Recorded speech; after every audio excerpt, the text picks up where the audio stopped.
ವಿಜಯಪುರದ ಇಟಂಗಿಬಟ್ಟಿ ಕಾರ್ಮಿಕರ ಮೇಲೆ ಮಾರಣಾಂತಿಕ ಹಲ್ಲೆ ಪ್ರಕರಣ ಖಂಡಿಸಿ ಇಂದು ಕರುನಾಡ ಕಟ್ಟಡ ಮತ್ತು ಇತರ ನಿರ್ಮಾಣ ಕಾರ್ಮಿಕರು ಹಾಗೂ ಗಿಲೌ ಕಾರ್ಮಿಕರ ಸಂಘ ಬೀದರ್ ವತಿಯಿಂದ ಪ್ರತಿಭಟನೆ ಮಾಡಲಾಯಿತು.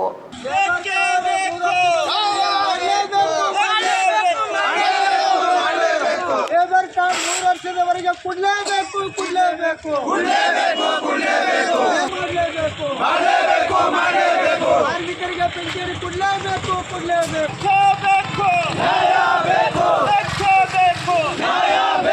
ಕತ್ತಕ್ಕಾಗಿ ಹೋರಾಟ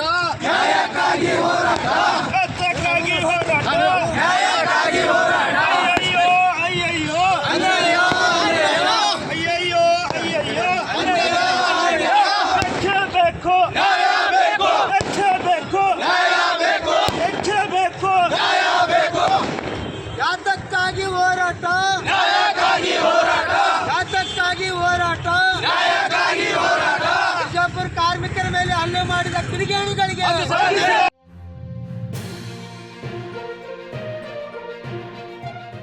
ಕರುನಾಡು ಕಟ್ಟಡ ಮತ್ತು ಗಿಲೌ ಕಾರ್ಮಿಕರ ಸಂಘದ ವತಿಯಿಂದ ಸಂಕ್ರಾಂತಿ ಸಂದರ್ಭದಲ್ಲಿ ಬಿಜಾಪುರ್ನಲ್ಲಿ ಇಟ್ಟಿಗೆಯನ್ನು ತಯಾರು ಮಾಡ್ತಕ್ಕಂಥ ಕಾರ್ಮಿಕರಿಗೆ ಅವ್ರ ಮೇಲೆ ಹಲ್ಲೆಯನ್ನು ಮಾಡಿರ್ತಕ್ಕಂಥ ಹೇಮು ರಾಠೋಡ್ ಎನ್ನುವರು ಮತ್ತು ಅವರ ಸಹಚರರಿಗೆ ಈಗಾಗಲೇ ಸರ್ಕಾರವನ್ನು ಬಂಧಿಸಿದ್ದಾರೆ.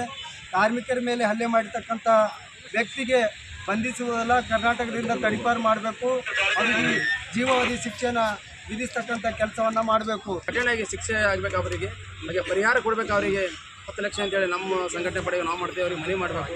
ಅವ್ರಿಗೆ ಕೆಲಸ ಮಾಡೋಂಥ ಅವರಿಗೆ ಇನ್ನೂ ಟೈಮ್ ಇಲ್ಲ ಅವ್ರಿಗೆ, ಯಾಕಂದ್ರೆ ಇನ್ನೂ 3-4 ತಿಂಗಳು ರೆಸ್ಟ್ ಬೇಕು ಅವರಿಗೆ. ಅವ್ರ ಮನೆ ಅಂತ ನಡೆಯೋಂಥ ಖರ್ಚಾಗಿ ಅವ್ರು ಸರ್ಕಾರ ಅವ್ರು ಇಟ್ಟಿಗೆ ಮಾಲಕನ ಬಳಿ ಉಸುಲಿ ಮಾಡಿ ಕೊಡಬೇಕಂತೇಳಿ ನಾವು ಹೇಳ್ತೀವಿ. ನಮ್ಮ ಪರವಾಗಿ, ನಮ್ಮ ಸಂಘ ಪರವಾಗಿ ಅವರಿಗೆ ಕಠಿಣ ಶಿಕ್ಷೆ ಜೀವಾವಧಿ ಕೊಟ್ಟರೆ ಕಮ್ಮದ ಅವರಿಗೆ. ಯಾಕಂದ್ರೆ ಒಂದು ಲೇಬರ್ ಮ್ಯಾಗ ಅವರು ಮೇನಿಟ್ಟು ಜನ ಕುಡ್ದಾಗ ಹೊಡಿತಾ ಇದ್ದಾರೆ. ಅವ್ರ ಮನುಷ್ಯನೇ ಮನುಷ್ಯತ್ವ ಅಲ್ಲ.